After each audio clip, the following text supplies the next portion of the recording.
السلام علیکم۔ جو لوگ آخرت کو نہیں مانتے یا آخرت پر یقین نہیں کرتے یا ان کو لگتا ہے کہ یہ یقین کرنا نہایت بے عقلی کی بات ہے، کوئی ان لاجیکل بات ہے، وہ کیا کہتے ہیں، کیا دلیل دیتے ہیں؟ وہ یہی کہتے ہیں کہ بھلا جب ہم مر کر مٹی میں مل جائیں گے، ہوا میں بکھر جائیں گے، سمندروں میں بیٹھ جائیں گے، پھر کیسے ہم زندہ کیے جائیں گے؟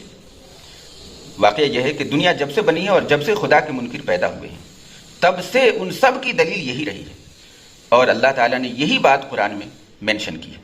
اللہ تعالیٰ فرماتا ہے وَقَالُوا إِنْ هِيَ إِلَّا حَيَاتُنَا الدُّنْيَا نَمُوتُ وَنَحْيَا وَمَا نَحْنُ بِمَبْعُوثِينَ۔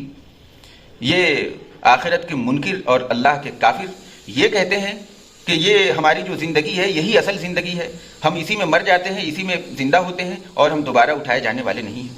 سورہ یاسین میں اللہ نے فرمایا قَالَ مَنْ يُحْيِي الْعِظَامَ وَهِيَ رَمِيمٌ۔ یہ لوگ کہتے ہیں کہ ان ہڈیوں کو، ان خستہ اور بوسیدہ ہڈیوں کو کون زندہ کر سکے گا؟ جبکہ یہ ہڈیاں چورا چورا ہو چکی ہوں گی، پھر ان کو کون زندہ کر سکے گا؟ اللہ تعالیٰ نے آگے فرمایا قُلْ يُحْيِيهَا الَّذِي أَنشَأَهَا أَوَّلَ مَرَّةٍ۔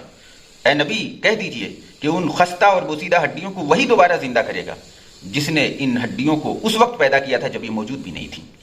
وَهُوَ بِكُلِّ خَلْقٍ عَلِيمٌ۔ اور وہ ہر تخلیق تعالیٰ نے ہم کو دنیا میں پیدا کر دیا اور سب کچھ ہمارا بنا دیا، تو دوبارہ پیدا کرنا اس کے لیے کتنا آسان ہے، اس کے لیے کوئی مشکل نہیں ہے، کیونکہ ہمارے کچھ نہ کچھ آثار تو اللہ کے پاس رہیں گے ہی۔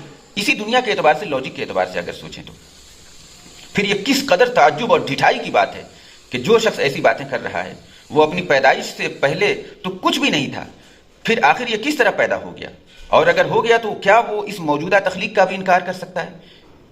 مان لیجیے اگر کوئی آدمی یہی دلیل دے رہا ہے عقل سے کہ جب ہم کچھ بھی نہیں رہیں گے، مر مٹ جائیں گے، تو ہم دوبارہ کیسے زندہ ہوں گے؟ تو اس سے سوال یہ ہے کہ ابھی تو تم پیدا ہو، ابھی تو تم موجود ہو، کیا تمہارے پیدا ہونے سے پہلے تم موجود تھے؟ تمہارا کچھ نام و نشان تک تھا؟ جب تم کچھ بھی نہیں تھے تو تم پیدا ہوئے اور آج ہو، تو دوبارہ یہی والا معاملہ کیوں ریپیٹ نہیں ہو سکتا؟ یہ تو ان لاجیکل بات ہے۔ اگر تم کو یہ بات عقل کے پرے لگتی ہے کہ جب کچھ نہیں ہوں گے تو کیسے ہو پائے گا، تو پھر تو تم اپنے وجود کا انکار کرو۔ ایسا کرو تاکہ تمہیں پاگل خانے میں ایڈمٹ کیا جا سکے، بجلی کے چند جھٹکے لگیں گے تو تمہیں اپنے وجود کا یقین آ جائے گا۔ ناظرین، سورہ رعد کی ابتدائی چند آیات کو پڑھیں ذرا ترجمے کے ساتھ۔ اس میں دیکھیے اللہ تعالیٰ نے کس طرح سے اس سورت کی شروعات کی ہے اور اپنی بات کو کس طرح ثابت کیا ہے۔ سب سے پہلے تو مختصر الفاظ میں توحید، رسالت اور آخرت کا ذکر فرمایا ہے، اور پھر اللہ تعالیٰ نے اپنی نشانیوں میں غور کرنے کی دعوت دی۔ سب سے پہلے اللہ تعالیٰ نے آسمانوں کی وسعتوں کی طرف توجہ دلائی، اور سارے اجرام فلکی، یہ ستارے اور یہ سیارے اور یہ دن اور رات اور یہ سب کچھ میں کہا کہ دیکھو اس میں غور کرو، اس میں کتنی بڑی بڑی نشانیاں ہیں اللہ کی، لیکن بہت کم لوگ ہیں جو اللہ سے ملنے کا یقین کرتے ہیں اور اللہ کی نعمتوں کو پا کر اس کا شکر ادا کرتے ہیں۔ زمین کی طرف پھیر دی، آسمانوں کے بعد زمین کی طرف کہا کہ اب تم زمین میں غور کرو اور دیکھو کہ دریا، سمندر اور یہ پہاڑ اور یہ درخت، یہ طرح طرح کے پھل پھول، یہ پانی، یہ باغات اور ان ساری چیزوں، حیوانات، نباتات، ان ساری چیزوں کا ذکر فرمانے کے بعد اللہ تعالیٰ نے کہا کہ دوبارہ اب تم ان میں غور کرو، اور ان سب میں غور کرنے کے بعد فرمایا کہ اس میں بھی بے شمار نشانیاں ہیں، اللہ کی آیات ہیں عقل رکھنے والوں کے لیے۔ اور 5ویں آیت میں تو اصل بات اللہ تعالیٰ نے فرمائی، پہلے آسمانوں میں غور کرنے کو کہا اور کہا کہ اس میں بے شمار آیات ہیں، تم اس میں غور کرو تاکہ تم کو اپنے رب سے ملاقات کا یقین آ جائے۔ پھر اللہ تعالیٰ نے ہماری توجہ زمین کی طرف ڈال دی کہ زمین پر جو کچھ ہے، سمندر، صحرا اور انسان اور جانور، سب کچھ لے کر ان میں غور کرو تو تم کو اس میں بے شمار اللہ تعالیٰ کی نشانیاں مل جائیں گی۔ اگر تم عقل والے ہو تو خوب ملیں گی نشانیاں، ورنہ تم کو کچھ نہیں ملیں گی۔ اور پھر یہ ساری نشانیوں میں اللہ تعالیٰ نے انسانوں کو متوجہ کرنے کے بعد آخر میں اللہ تعالیٰ کہہ رہا ہے، 5ویں جو آیت ہے اس میں اللہ تعالیٰ نے یہ کہا کہ وَإِن تَعْجَبْ فَعْجَبٌ قَوْلُهُمْ۔ اگر تم کو یہ آسمان و زمین کی، کائنات کی وسعت اور یہ پیڑ پودے اور خدا کی جو بھی تخلیق ہے ان سب کو دیکھ کر تم کو تعجب ہو رہا ہے، تو وہ نہیں، تعجب، اس سے بھی بڑی تعجب کی بات تو ان لوگوں کی ہے، فَعْجَبٌ قَوْلُهُمْ أَإِذَا كُنَّا تُرَابًا أَإِنَّا لَفِي خَلْقٍ جَدِيدٍ، جو یہ کہتے ہیں کہ بھلا جب ہم مٹی ہو جائیں گے تو ہم نئے سرے سے پھر سے پیدا ہو جائیں گے۔ تو اصل دیکھو وہ کتنی تعجب کی بات ہے، یہ سورج، چاند اور ستاروں کا نظام تو تمہارے دماغ کو اڑا دے گا، وہ کیسا کمپلیکس سسٹم اللہ نے بنایا ہے، لیکن اس سے بھی زیادہ تعجب کی بات ہے ان لوگوں کی یہ بات جو یہ کہتے ہیں کہ ہم مٹی ہو جائیں گے تو پھر دوبارہ کیسے زندہ ہو پائیں گے، ایسا کیسے ہو سکتا ہے؟ ایسے ہی لوگوں پر اللہ نے آگے تبصرہ فرمایا اور کہا کہ یہ وہ لوگ ہیں جو اپنے رب کے ساتھ کفر کر رہے ہیں اور جن کی گردنوں میں غلط نظریات، باطل افکار اور باپ دادوں کی جو روایات ہیں اور آبا پرستی، ان سب چیزوں کی ذلت اور گمراہیوں کے طوق ان کے گلے میں پڑے ہوئے ہیں۔ یہ ان سب چیزوں کے غلام ہو چکے ہیں، یہ آزادانہ فکر نہیں رکھ سکتے، یہ اپنی عقل کا استعمال نہیں کر رہے ہیں، اتنی موٹی سی بات نہیں سمجھ سکتے ہیں۔ اس کا انجام یہی ہے کہ یہ لوگ جہنمی ہیں اور اسی جہنم میں یہ ہمیشہ ہی رہیں گے۔ اللہ تعالیٰ ہماری حفاظت فرمائے، اللہم اجرنا من النار۔ اب یہاں پر ایک اور لاجیکل بات ہے، اللہ تعالیٰ نے کسی کو بہت زیادہ پیسہ دیا ہے اور کوئی بھوکا مر رہا ہے۔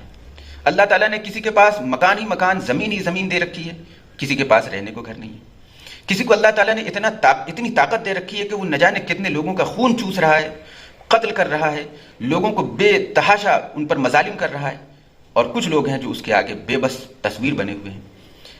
کیا ایسا نہیں لگتا کہ اللہ تعالیٰ یہ سب کسی کو زیادہ اور کسی کو کم دے کر کے آزمائش کر رہا ہے، کہ دیکھیں کون کم پا کر کے ہماری بات کو مان رہا ہے اور کون زیادہ کو پا کر کے فرعون ہو جا رہا ہے؟ یا ہمارے ساتھ کوئی چھوٹا سا بھی حادثہ ہو جاتا ہے اور ہم اس کا بدلہ نہیں لے پاتے تو ہم کیا کہتے ہیں؟ ایک جملہ ہم کہتے ہیں، وہیں پر انصاف ہوگا، اللہ انصاف کرے گا۔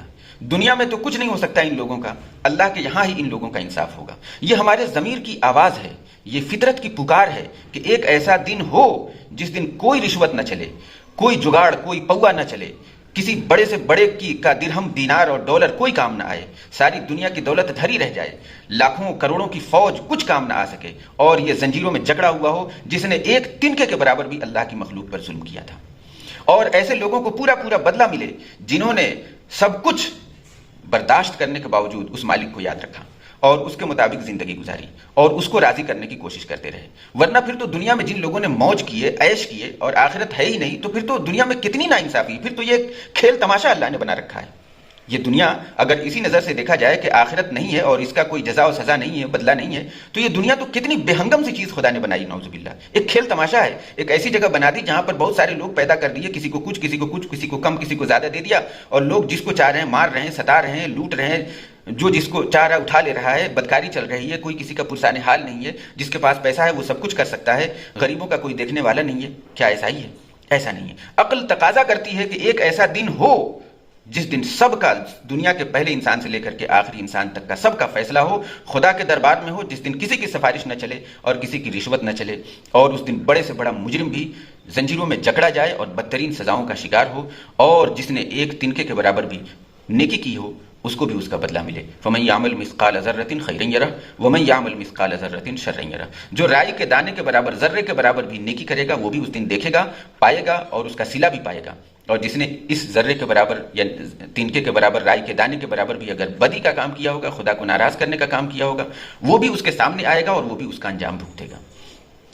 تو دراصل آخرت کا انکار تو دو معنوں میں انسان کو غلط کر دیتا ہے۔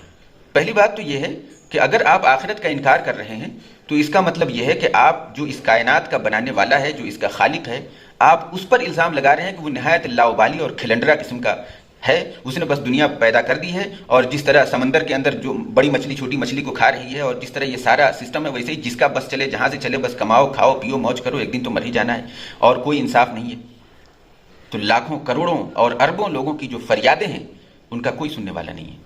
تو پھر وہ تو بڑا ظالم ہے اس کائنات کا بنانے والا، جس نے لاکھوں کروڑوں اور اربوں کو بس یوں ہی پیدا کر دیا ہے اور اس کی دیکھ ریکھ نہیں کر سکے گا۔ تو ایک تو یہ الزام ہے جو عقل کے خلاف ہے کہ ایسا نہیں ہے۔